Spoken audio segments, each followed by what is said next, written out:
가지의 말씀, 창세기 3장 1절부터 7절까지의 말씀 봉독해 드리겠습니다. 그런데 뱀은 여호와 하나님이 지으신 들짐승 중에 가장 간교하니라. 뱀이 여자에게 물어 이르되 하나님이 참으로 너희에게 동산 모든 나무의 열매를 먹지 말라 하시더냐? 여자가 뱀에게 말하되 동산 나무의 열매를 우리가 먹을 수 있으나 동산 중앙에 있는 나무의 열매는 하나님의 말씀에 너희는 먹지도 말고 만지지도 말라 너희가 죽을까 하노라 하셨느니라. 뱀이 여자에게 이르되 너희가 결코 죽지 아니하리라. 너희가 그것을 먹는 날에는 너희 눈이 밝아져 하나님과 같이 되어 선악을 알 줄 하나님이 아십니라. 여자가 그 나무를 본즉 먹음직도 하고 보암직도 하고 지혜롭게 할 만큼 탐스럽기도 한 나무인지라. 여자가 그 열매를 따 먹고 자기와 함께 있는 남편에게도 주매 그도 먹은지라. 이에 그들의 눈이 밝아져 자기들이 벗은 줄을 알고 무화과 나무 잎을 엮어 치마로 삼았더라. 아멘. 오늘은 창세기 3장의 말씀을 가지고 죄가 무엇이냐에 대해서 이 인간 스스로는 알 수 없고 풀 수 없는 신비한 질문, 죄가 무엇이냐 하는 것을 말씀드리겠습니다. 본문의 등장인물은 하나님과 사탄을 상징하는 뱀과 인류의 첫 시조 아담과 하와가 나옵니다. 그리고 이 등장인물들이 나오는 장소는 에덴 동산입니다. 하나님께서 일찍이 온 천지 만물을 창조하시고 또 인간을 남자와 여자로 만드셨을 때 아무런 죄도 없고 완전한 사람, 그리고 하나님의 신비한 영광으로 감싸준 그런 사람이기 때문에 저들이 몸이 벗었어도 전혀 부끄러움 없이 그렇게 죄 없는 상태에서 살고 있었습니다. 그러나 하나님께서는 인간의 인간됨을, 즉 인간은 스스로 자존하는 창조주가 아니고 피조물이기 때문에 인간의 삶에는 모든 부분에서 선이 있어야 합니다. 그것의 종합적인 상징이 2장 17절에 여호와 하나님이 그 사람에게 명하여 이르시되 동산 각종 나무의 열매는 내가 임의로 먹되 선악을 알게 하는 나무의 열매는 먹지 말라. 내가 먹는 날에는 반드시 죽으리라 라고 말씀해 주셨습니다. 이제 인류의 시조는 하나님의 그 말씀을 기억하고 그리고 그 말씀에 순종하며 살 때에 하나님과는 가장 완전하고 정상적인 관계 속에 하나님이 베풀어 주시는 신령한 생명과 아무 죄가 없는 완전한 그 상태에서 살 수 있었습니다. 그런데 유혹자가 나타났습니다. 그는 사탄이라고도 하고 뱀이라고도 합니다. 뱀의 그 모습은 눈에 보이지 아니하는 영물인 사탄을 상징하는 것이었습니다. 그 사탄은 하나님께로부터 지음받은 존재이지만 하나님을 거역해서 타락한 천사가 사탄이 된 것입니다. 그리고 사탄의 하는 일은 인간을 유혹해서 하나님과 멀어지게 하고 죄를 범해서 죄로 인하여 모든 사람을 죽게 만드는 것이 사탄의 하는 일입니다. 드디어 이 사탄이 뱀의 모습으로 여자에게 나타나서 유혹의 말을 던집니다. 하나님이 참으로 너희더러 동산 모든 나무의 열매를 먹지 말라 하시더냐? 만약에 하나님께서 그렇게 하셨다면 하나님은 아주 불공평한 하나님이야. 너희가 아무 실과도 먹지 못하면 굶어 죽을 거 아니냐? 하나님이 그렇게 말씀하셨냐?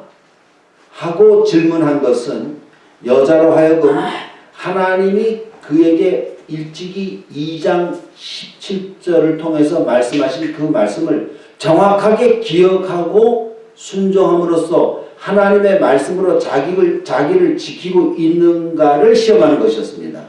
그런데 여자의 대답이 하나님의 말씀에 하면서 동산 나무의 열매를 우리가 먹을 수 있으나 여기까지는 하나님의 말씀을 기억했습니다. 그러나 동산 중앙에 있는 나무의 열매는 하나님의 말씀에 너희는 먹지도 말고 만지지도 말라 너희가 죽을까 하노라 이렇게 대답했습니다. 이 대답은 하나님의 말씀과 합하지 않았습니다. 즉 하나님의 말씀을 변개시키고 하나님의 말씀에 뭔가를 더하고 하나님께서는 간단하고 명확하게 먹지 말라 먹는 날에는 너희가 반드시 죽는다 했는데 이 사람은 만지지도 말라 뭔가를 더합니다. 그것을 먹는 날에는 죽을까 하노라 죽을 수도 있다 이렇게 하나님의 말씀을 변질시켰을 때 드디어 사탄은 그 여자의 그 약점을 잡았습니다. 잡고는 뱀이 여자에게 이르되 너희가 결코 죽지 아니하리라. 하나님께서는 결코 죽는다. 뱀은 결코 죽지 아니하리라. 그리고 너희가 그것을 먹는 날에는 너희 눈이 밝아져 하나님과 같이 되어 선악을 알 줄 하나님이 아심이니라. 이제 그 여자는 행위로 하나님이 금하신 선악과의 열매를 따먹기 전에 이미 그의 마음이 유혹자의 유혹에 마음이 넘어갔습니다. 그래서 그 열매를 보니 먹음직도 하고 보암직도 하고 지혜롭게 할 만큼 탐스럽기도 한 나무로 보였던 것입니다. 죄의 모든 종류의 유혹은 그 죄를 범하기 전에 사람의 마음이 유혹으로 넘어갔을 때에 그 죄를 범하면 보암직도 하고 먹음직도 하고 지혜롭게 할 만큼 탐스럽게 보여서 죄를 범하는 것입니다. 죄의 종류를 막론하고 그것이 윤리 도덕적인 죄이든 어떤 종류의 죄이든 그 죄를 범하기 전에 사람이 마음으로 유혹을 받으면 그렇게 보이는 것입니다. 그리하여 여자는 드디어 하나님께서 금하신 금단의 열매를 따 먹었습니다. 그리고 그 열매를 남편에게도 주었습니다.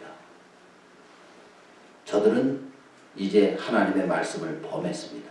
하나님의 말씀을 범하고 난 즉시로 나타난 결과는 하나님과의 관계와 교제가 끊어졌습니다. 그것이 죽음입니다. 사람이 이렇게 움직일 때는 살아있지만 죽었다 하는 것은 이 몸과 영혼의 분리가 죽은 것입니다. 그러므로 죽음의 근본적인 의미를 찾아가 보면 그것은 다 분리입니다.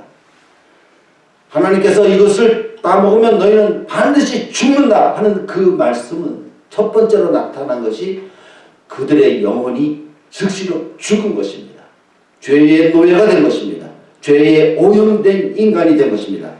즉시로 나타난 것은 저들의 마음속에 불안함과 부끄러움을 느끼는 마음과 초조함과 그리고 서로 간의 책임을 전가하는 핑계와 모든 종류의 그 죄악이 작용하는 그 상태로 그들의 마음이 변한 것입니다.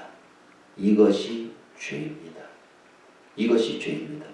우리는 죄의 근원, 죄를 일으켜서 인간 사회를 이렇게 비참하게 만드는 이 죄의 유혹자에 대한 근원을 다 알지 못합니다. 사탄이 1000년 전에 살아서 이 세상에서 유혹자의 일을 하였습니까? 어떻습니까? 했죠. 왜?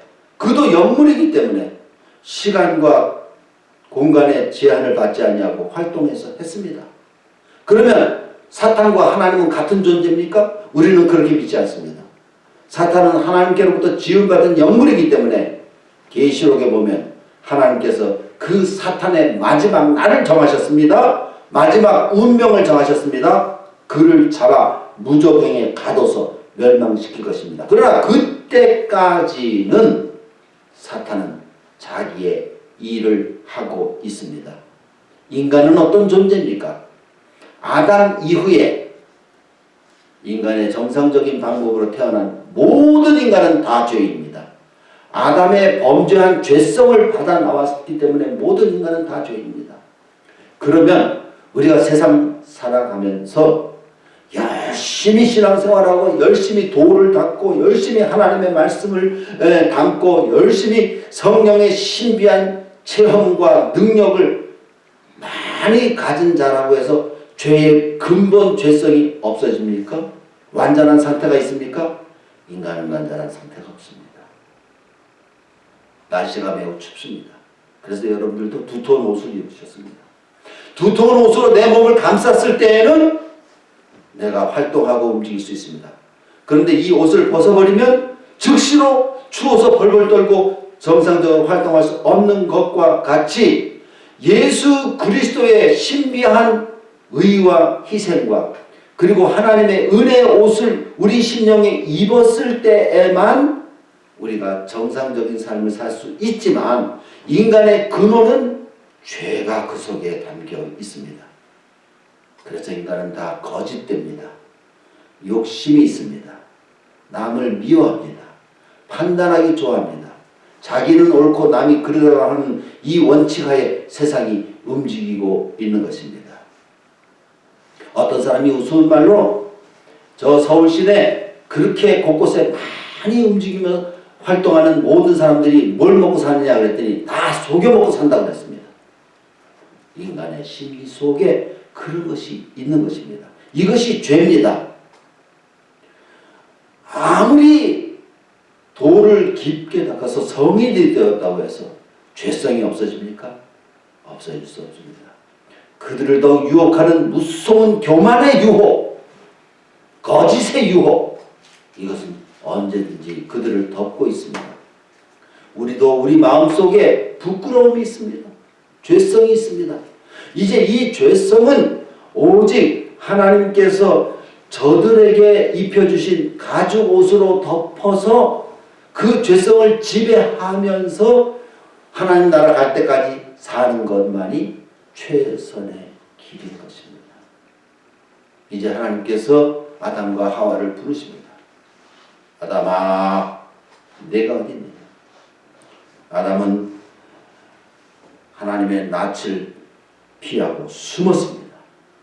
이것이 바로 죄를 지은 인생들이 하는 일입니다. 제가 벗었으므로 부끄러워서 숨었습니다. 내가 벗었으므로 두려워하여 숨었습니다. 그러자 누가 너의 벗었음을 내게 알겠느냐? 내가 네게 먹지 말라 명한 그 나무 열매를 내가 먹었느냐? 이때 아담은 그저 솔직하게 예, 제가 하나님의 말씀을 범하고 먹었습니다. 이러면 조금 나았을 것입니다마는 핑계합니다. 하나님이 저에게 주신 이 여자가 내게 주어서 그것을 먹었습니다. 여자에게 이르는데 네가 어찌하여 이렇게 하느냐? 그러니까 하나님이 지으신 뱀이 나를 꿰물어 내가 먹었습니다. 하나님께서는 남자에게 죄를 지은 그 심판과 여자에게 죄를 지은 심판과 뱀에게 죄를 지은 심판을 내리시고 에덴 동산에서 내어 쫓으셨습니다. 이제 인류의 역사는 에덴 동산에서 쫓겨난 이후의 삶입니다. 그러므로 이 하나님의 말씀이 들어가지 아니하고 정착되지 아니하고 하나님의 진리의 빛이 비춰지지 아니한 모든 인생들의 그 마음과 문화는 다 어둠으로 타락되었습니다.